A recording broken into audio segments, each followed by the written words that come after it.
What is going on, everybody, and welcome back to more Smash Bros. Y'all have already seen Dara today, but I'm not going to be here in the play-by-play position. I am Septilence. I'm here just about every week. If you've been here, you've probably seen me quite a few times, and right now, we're going to have William and Mary versus Georgetown University.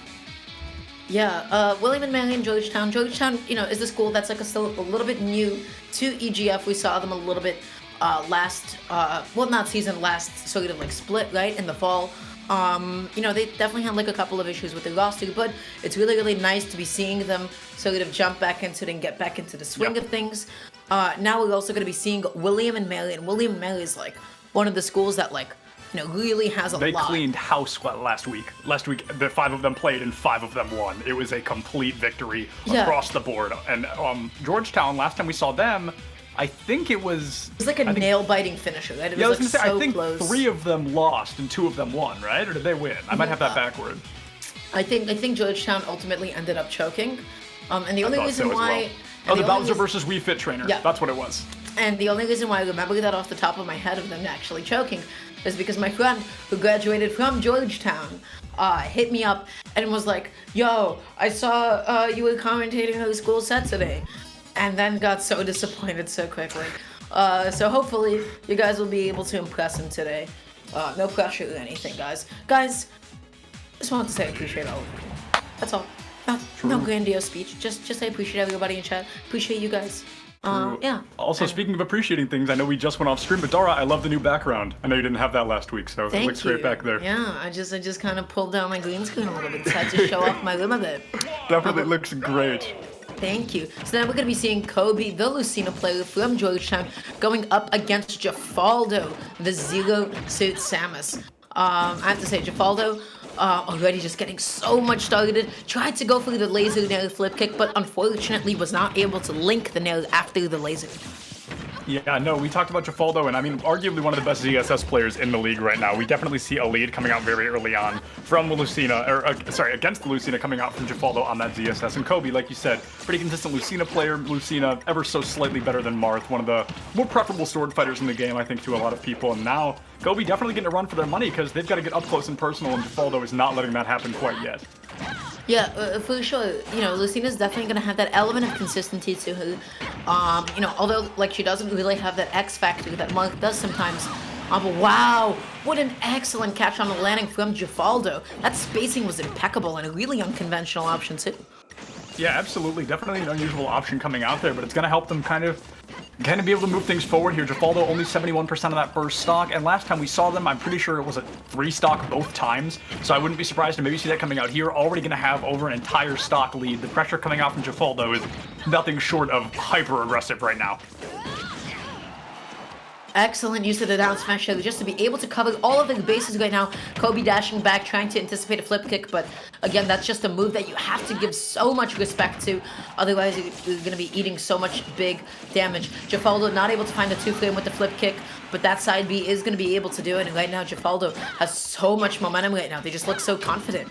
Yeah, absolutely. And like I said, we saw 3 stocks coming out pretty consistently time and time again from William and Mary, and now we're getting pretty close to seeing what is our first opening game between these two schools. Georgetown brought it down to that absolute nail-biter last week, but I mean, if they're going up against a team as aggressive as William and Mary, I'm not sure we're going to see that back to a flip kick, yeah, that's it. That'll do it. Can't even finish the sentence. There Why did that happen? Why did that happen like that? That was a good one. GG's, shake my hand. What was that? Oh my god, Jeffaldo opening off so strong already with a 3 stock to boot, taking it. Look at the percent that they take this at. 18 back through a flip kick. Coby at that point, I believe that they had initiated a jump, left themselves so vulnerable, just jumped right into that. But wow, I don't know how to feel about that, honestly. That was definitely a very calculated play. I don't think Jeffaldo did that on accident by any means. I think that's a combo he's very comfortable with. Kind of had it lined up and was ready to send it down the drain there. Coby, I feel, really never found their momentum. I feel like maybe they weren't warmed up or maybe they just weren't ready to go up against the ZSS. But the pressure coming out, I feel like Lucina really did blunder there a little bit. Yeah, for sure. But yeah, no, Jeffaldo just seems to really be on top of it. They just seem to have, a really good understanding of the character and their hitboxes. They're comfortable, and I feel like this is something that we consistently see through a lot of the William and Mary players. They are one of the biggest, titans in this competition so far, and look at the way that they've opened off. Ugh, medicine. just frames short of grabbing that ledge, I think. I think there was such a brief period that could have worked out for Coby to live a little bit longer, but knowing Jeffaldo, that really wouldn't have made a difference at the end of the day. That was just, I mean, dunktastic. Jeffaldo said it best right there. That is dunktastic if I've ever seen it. God, I wish that was me.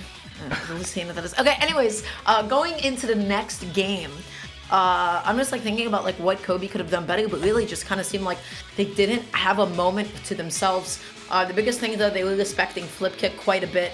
It was really, really difficult, you know, for them to just, it was just like really difficult for them to sort of avoid it. They weren't spacing around it. You know, you have to, if you can't figure out a punish for it, you just gotta let it happen. But the biggest issue is that Coby kept trying to punish it in unsafe ways, or was committing too much, and was getting hit as a result. And the switch to Ganon, interesting. That is a switch, to say the least. That is definitely an unusual, interesting swap, and I think we're really going to see Ganon blunder here a little bit as well. ZSS, she's fast. That's Ganon's biggest weakness, is something fast. So if he's able to hit maybe a couple of shots, maybe a couple of charged smash moves, he could really do a lot more damage than Jeffaldo on the regular, but he's got to hit those moves, and we didn't see that happen very often in that last game on Lucina. For sure, and right now Jeffaldo is just not letting Coby breathe. This disadvantage just seems to be lasting such a long time. Gets the F throw off stage. Really good recognition from Coby though, understanding that if they went for the down throw, they might not have been able to follow up with neutral air. So I just think that little tiny choice was so big and so important, but Coby just committing so much, setting up the jungle. Is Jeffaldo going to be able to find it? Jeffaldo's going to have to look for something here, because Ganondorf, he is pretty stinking heavy. I mean, he can live to quite a percentage, but Jeffaldo, I mean, yeah, there it is, into the ground. Kiss that stock goodbye. Jeffaldo going to be able to find it with the recovery. Instantaneous success there. Yeah, Jeffaldo just looking so comfortable. That's going to be the nail into the forward. You know, recognizing that they did not get the right hitbox, or, you know, not enough knockback to be able to do a flip kick. Whew, I mean, wow, Jeffaldo just is unstoppable right now. And Coby is fishing for those F smashes. Yeah, no, Coby is fishing for really any kind of success here, any kind of elimination, because they really want to start turning things around. But Jeffaldo already going to be able to lap them in stock. The pressure onto Coby, able to find that first stock in the series so far, desperately trying to turn things around. Jeffaldo just looking for any way to perpetuate the advantage and continue these juggles. That's going to be the down smash at the ledge, but Coby times his get up beautifully. Not going to be getting scooped by that anytime soon. But once again, F-Throw is such a dangerous tool. It sets up tech chases so easily, especially if you're a heavyweight. Wow, Jeffaldo again has all the right ideas with these down smashes. You know, but that just like makes it so difficult, you know, for Coby to break any space. Yeah, absolutely. And Coby now 125. I mean, that's pretty high for just about anybody, even Ganondorf, as heavy as he can be. And Coby, yeah, just gonna recover right back into that ZSS whip. And Jeffaldo gonna be able to take another stock lead here. Every hit after this is just extra credit. Yeah, for sure. Jeffaldo getting the dash attack here at this point, just setting it up again, but they have the right idea. Coby just keeps on mashing these aerials on landing. Ooh, that time finding the forward air, tries to go for it all with the down air. Again, like, I love Jeffaldo's patience and advantage. Just hitting and waiting is so big. Yeah, absolutely. Coby, I mean, even able to find one stock, like that's not a game ender for Ganondorf to be at that 105%. So if Coby could turn this around and find something, any kind of pressure, and maybe just play a little bit more mid-stage instead of running side to side, where I feel like that's where ZSS really starts to catch her stride there. So I think Coby needs to, okay, going for a couple of desperate side Bs there, but that's not going to be able to get him much, and the recovery, gonna clean house. Wow. That is a very quick win for Jeffaldo there. I mean, honestly, that entire game, just Jeffaldo was just in control of the pace, just like on top of it, just running all the way with it. Coby was pressing a lot of buttons in disadvantage and was just really fishing for a lot of these F smashes. Jeffaldo played at the perfect range, made most out of the mobility, waited for Ganon, saw the buttons, like, okay, time for me to get in there and do stuff. Coby, for the most part, just couldn't get anything started, and that means Jeffaldo's already going to be opening off the set with, I believe, like a 6-point lead, which is so huge. Yeah, no, absolutely. The lead coming out is just absolutely huge for this team. And now William and Mary, I mean, they come in strong, they start strong, and something tells me they're probably going to stay strong. Whoever comes in next is going to be bringing just the aggression. Like I said, they won 5 games in a row in their last series here with EGF. And I mean, George Washington University, they brought the heat last week, but maybe they're not ready to play up to a caliber like William and Mary. I mean, I guess the only thing that will tell for us is time right now, but Very true. William and Mary, I mean, I'm looking at this roster. I see familiar faces. I see Barrett, I see Outer Rim, and I see S. Rice. And,